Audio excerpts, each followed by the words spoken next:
to find out exactly indeed what does our law state, what does our structure look like, and if there's any room for adjustments if seen necessary. Maybe in the Netherlands it's due to size and scope. I don't know, but I would have to inquire about that.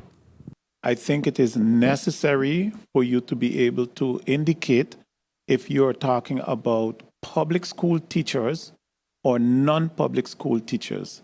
The difference is that the public schools falls under the Minister of Education, Culture, Youth and Sports. So there I am responsible for making sure that the supplies are in place. You also mentioned something about ink or toner. That too, when I came to the office, that was indeed an issue. I have dealt with it.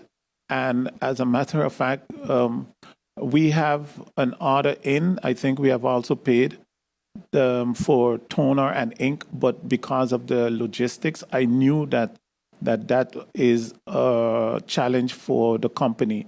But I would like to know if you are referring to public school teachers or non-public school teachers. Both. The non-public school teachers, they fall under the school boards of their schools. And their school boards are the competent authorities of that area. So the teachers that are from the non-public schools, they would have to verify that with their public school, with the school boards of their schools.